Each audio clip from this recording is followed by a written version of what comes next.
Welcome to the Independent Learner Podcast. Here we talk honestly about what it means to raise curious, confident learners outside conventional school.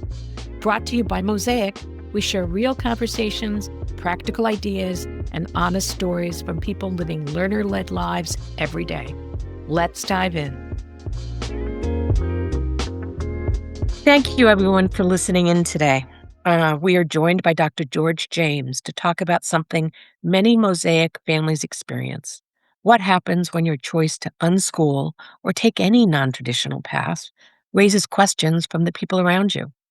We'll explore how to stay grounded in your values, communicate clearly under pressure, and navigate the emotional and relational dynamics that show up when others doubt your choices. Welcome, Dr. James. Thanks for having me on. Thank you, Bonnie. And I'm really excited to just be in this conversation with you and to share my perspective. So looking forward to it. Spectacular. Dr. James is an executive coach, licensed therapist, speaker, and CEO of George Talks. He works with individuals, couples, and leaders to strengthen communications, navigate pressure, and move through the real challenges of work and family. His new book, I Give Myself Permission, which is fantastic, by the way, expands on this work by exploring what it takes to grow, make meaningful choices, and build a life that feels true.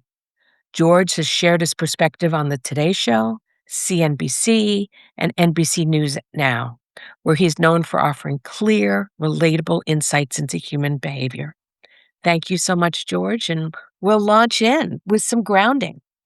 So the first question is, when families choose a non-traditional learning path, questions and judgments come quickly. From your work, what makes these moments so emotionally charged for parents? As a parent, I think there's something that we feel where we want to get it right. And we sometimes are looking for all the different ways or signals that say you're on the right path or you're doing good. And unfortunately, I think in our world, we think that doing good is like going along with the flow, going along with what everyone else is doing or what we think is the norm. And we know there's many norms that are not good. There are many norms that don't fit for everyone. And so I think that's what makes us, emotionally charged as parents because for the most part, we don't want to screw our kids up.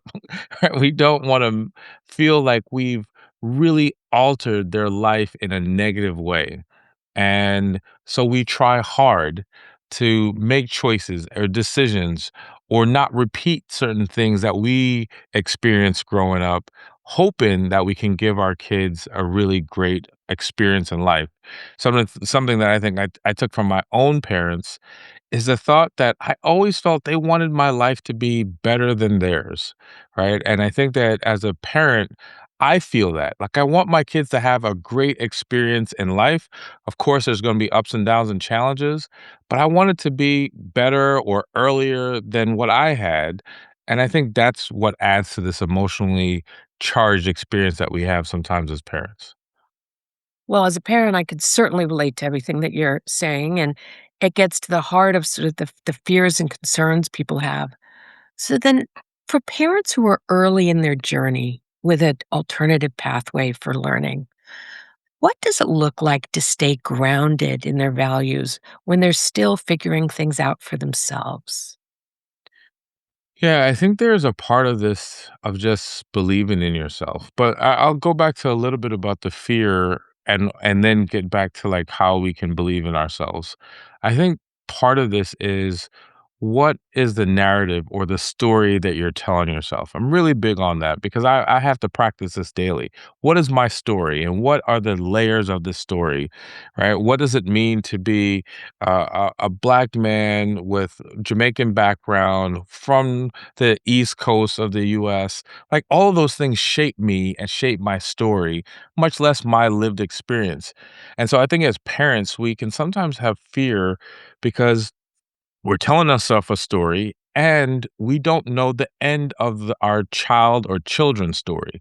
If we do this, if we make this move, what will happen? And so when we're at the beginning of that journey, I think a lot of us are like, well, what will happen in 10 years? What will happen in 15 years? What will their life be? How will they be as a citizen? Will they partner with someone? Will they have a child or not? So, as parents, we can project far out. And one of the things I would want people to do is to just as much as possible try to stay here and now in this moment. You're making this choice to believe in yourself, that you're making this choice for the right reasons and you believe good will come from this choice. And if you decide that maybe you need to alter that choice, you will do that. But right now, this is where you are. We'll figure out what happens in the future when we get there. That's so helpful because that gets to the core of building confidence in your decision, right? Um, so when someone challenges a parent's choice, what's a simple first step to staying calm instead of getting defensive, which could be very easy, of course? And are there phrases or grounding techniques you recommend for moments when a parent feels overwhelmed, judged, or just put on the spot?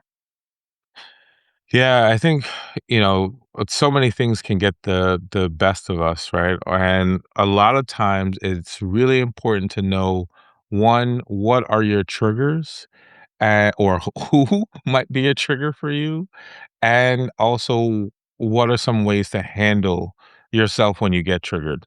So for me, I know that there's certain people that trigger me more than others. Uh, I know that there's certain ways that people might say things. For the most part, I'm pretty good. I can handle a lot of situations, but there's a small window where if you're in that window, I know that I can get triggered. And if I get triggered, I realize I then need to have a response. And when I'm doing really well, I will take a breath. I will remind myself, this is not a battle I want to fight right now.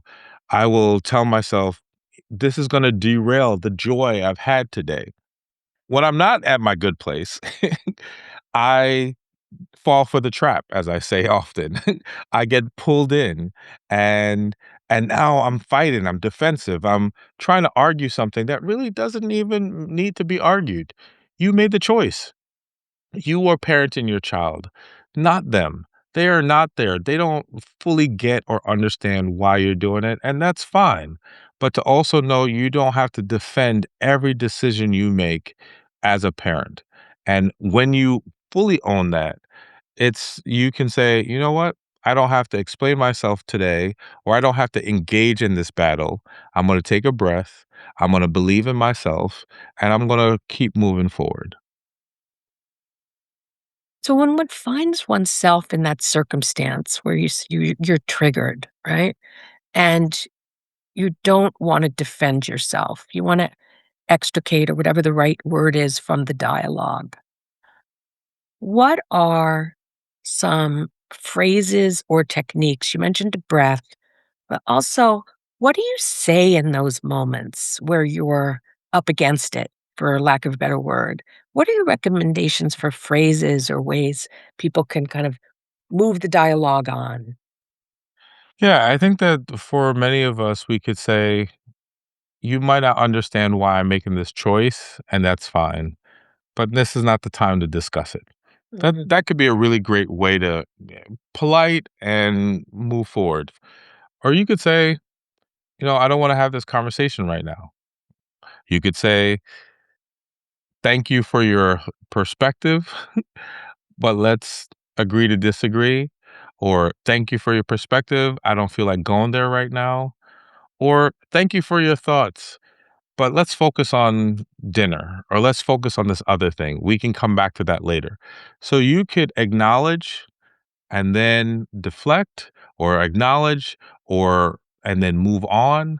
But the thing is that you really don't want to get back into a back and forth. A lot of times people think they know best and they don't, because they're not really in your shoes. But it's also, if you can see it from where they're coming from, a lot of times people are coming from a place of thoughtfulness or kindness. They just don't always do it in the best way. Indeed, indeed. I can also relate to that. How can parents separate what's their own insecurity, the unknowns we've talked about, right? And, the journey, which isn't linear, and what's being projected onto them by others, which you just mentioned. Yeah, I think a lot of this is about what us therapists and folks in the work in this work will say is doing the work. And so doing the work is like how much do you know yourself? Right? I mentioned before about knowing my triggers, right? So I know that for me, if someone speaks in like an attitude or a condescending tone, that's a trigger for me. I know if somebody's being a bully to somebody else, I wanna defend somebody, right? So that those are things that can sometimes really pull on me. But I know those things, right? I know that I don't like to see people being taken advantage of. That's why that's a trigger. I don't like people to feel like they're less than. That's why that's a trigger, right? So I know these things about myself because I've done the work. I've reflected, I've read, I've spoken to people, I've been in situations. That would be my encouragement because the more you know yourself, the more you can really know this is my personal narrative. This is my thing that I feel I mess up. I think I make bad choices. That's you versus what's being projected onto you. You're not doing the norm. You're not doing what I did. You're not doing what your parents or grandparents did or what your neighbors do. That is a projection that has nothing to do with you and your own narrative. And so being able to separate that can be helpful. The challenge is when they both line up. It's like a double whammy, right? Mhm. Like when your own battle and your own struggles line up with the insecurities that are projected to you. So if you feel like I've made some bad mistakes, some bad choices as a person, as a parent, and then somebody's telling you you're making a bad choice, that can feel so awful and overwhelming and make you feel like you're not at the best place or making the best choices. That's where I think sometimes we need help or we need community or we need support so that we don't get stuck in that place by ourselves. Awesome. We talked about earlier creating healthy boundaries and ways to kind of extricate oneself from an uncomfortable conversation. How do you think about how can parents communicate their choice clearly for this alternative pathway that isn't the norm, that isn't what a lot of people are used to, um, without having to justify every detail or win someone over? Yeah, I think this goes back to, when we said a little bit before about confidence. And confidence, sometimes we build that by repetition, we build that by community and having places that support us. So even if everyone else doesn't, having some place like Mosaic that can support that. And I think that the boundaries come from our ability to say, I've built up some confidence. I've made a choice for now. I'm doing those things to take care of myself, and I'm going to go forward with that. And so being able to say, even if you don't agree with what I'm saying or what I'm doing, this is my choice. Or being able to say, you know what, I don't want to talk about that right now. Or we've talked about this before. I've shared my perspective. This is where I am. Being very clear of your boundary. And, going back to even the theme of some of the things that I share, it's okay to give yourself permission to say, I can do this and I don't have to have everybody agree with me. Or I can give myself permission to try a different path, a different way that I believe in. And that is okay. You don't have to have everyone sign off on it, just you or who you partner with to parent. That's all. And that is okay. That's wonderful advice. So much of what you just shared is important role modeling for our young people, right? Um, how else, what else might you add um, around how parents can model confidence and clarity for their children in these moments?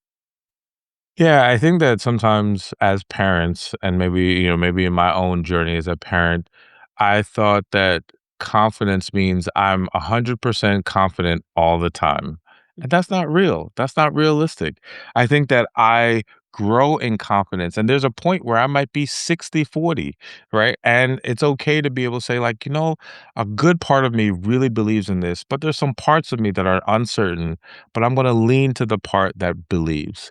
And then from the 60-40, then I get to 70-30, and then I get to 90-10. And what I often find out is now you get to that place where you're super confident, and then now you enter a new phase, right? Now they're not just toddlers. Now they're middle school or middle age or young age, or maybe now they're teens. What do I do with teenagers? Do I How do I figure that out? And now I grow in confidence in that phase.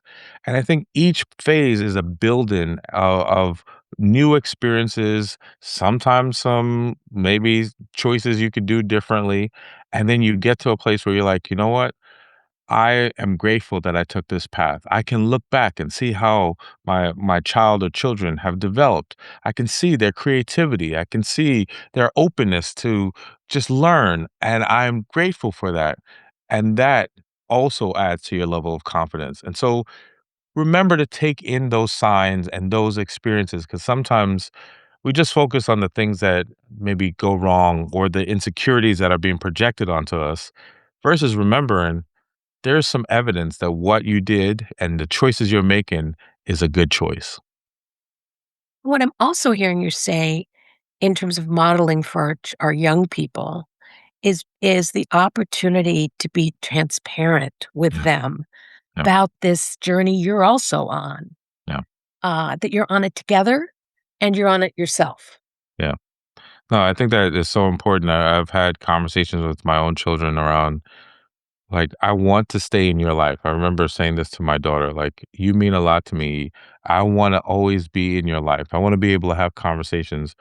But I understand maybe I didn't say that the right way or I didn't. So I follow up and say, this is my intention. Right. So the transparency is that I can mess up, or I might not have like did it in the right way, but please hear that my heart.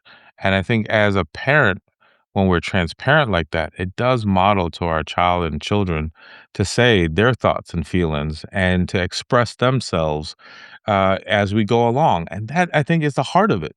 That is the heart of being able to say, let's try this path and see what happens. And how do you grow as my child? And how do I grow as your parent? And we grow together, not just one. It's all of us together growing on this path. I love it. All right, let's think about some practical scenarios Yeah. that we all encounter wherever we are in our life. So, if a parent is at a holiday table or a celebratory table and someone asks, "So, are they ever going back to real school?" Mm, How might mm. one respond that's calm and grounded? Yeah, I think some of this once again is knowing who that person is, right? Is that person someone that's just saying it and everyone laughs them off, right? So sometimes you don't even have to do the defending, right? You don't might not have to do the work. But if it's that person that always says that thing that's really annoying and they're really persistent, then you might need to really be a little bit more assertive. You might need to say, shared before the decision that we've made for our child and children. They are learning. And even though that's different from what you expect, they are doing really well. And I'm proud of them. Right. So it's an assertive place. It is not demeaning to the other person, but it's very clear about your boundary and your position. And I think you can find your own words. But once again, it goes back to that confidence. Even if you're 60-40, 55-45, 50-50, wherever you are, still you made the choice. And don't let other people sway you in that moment, right? Be open, but also know you made the choice and it's okay. I love it. As we close out this conversation, what's one piece of encouragement you'd offer to a parent who believes deeply in self-directed learning but feels shaken by outside pressures? I think that for folks who are listening right now and believe fully in self directed education and trying to learn that might be different for your child from what we call the norm, to be able to say, I believe in this and why you believe in it. And sometimes that's important to share with your child or children. Sometimes that's important to share to yourself, to remind yourself, but to also know that we sometimes learn in so many ways that some of the moments in life that we remember wasn't the norm or traditional or what everyone else did. And sometimes having a different path can sometimes be the thing that really opens people up. So believe that. And I know you do. Continue to believe that and believe that for yourself and your child. And when you feel overwhelmed, lean into community in any situation. I think that's always helpful. When I didn't know how to finish my dissertation, I leaned to other people who finished their dissertation, my wife and other people.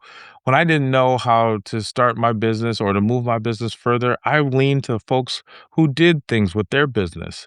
When I didn't know what the next stages of a marriage would be, I leaned to other folks. I would say the same thing. Lean into the community because they support. They will give you thoughts. They will give you perspectives. They will say, "Oh, I remember that. I remember when I felt that way. This is what I did." But without community, it's isolated. And then the pressure just creeps in and makes you feel overwhelmed. So I would say, don't do it by yourself. Be open, be transparent, be assertive, and lean into community. I love it. I love it. My last question, you may have answered, but you might want to add to it. What helps parents reconnect to their why Yeah. when the noise around them gets so loud? We've talked about finding the root of the confidence that was an equation in your making your decision. You've talked about finding your community. What else would you add to that, if anything? Yeah, my perspective on giving yourself permission has come from realizing that sometimes we put ourselves lower on our list. We make everything and everyone sometimes higher. And sometimes we can even make the perspectives of other people higher than our own perspectives. We will elevate other people's viewpoints more than our own. And I think that sometimes we don't realize that. The reason why it feels so much pressure that we're feel like we're doing something wrong is because we think their opinion is better than ours. And that's deep. And I maybe, you might need some extra time to really digest that or to reflect on that. But I want you to know that your thoughts and your opinion is just as important and sometimes more important than that other person. And so give yourself permission to hold on to your perspective, to be high on your own list. And I think that helps you to connect back to your why. I'm doing this because I believe this, and my perspective is important and how I want to raise my child and how I want my child to learn. And this is the way I've chosen. I love it. George, thank you so much. This has been such a helpful conversation. And I just want to share with everyone that George's new book, I Give Myself Permission, is a spectacular read, deeply resonant no matter where you are in your life and in your practice for self directed learning. And in the materials aligned with this podcast, we'll make sure there is a link. George, thank you very much. Thank you for having me. Appreciate it. Thank you for spending time with the Independent Learner Podcast. If today sparked new ideas or questions, you're not alone. You can find more conversations and support through the Mosaic Collective at mosaic-collective.org. We're glad you're here.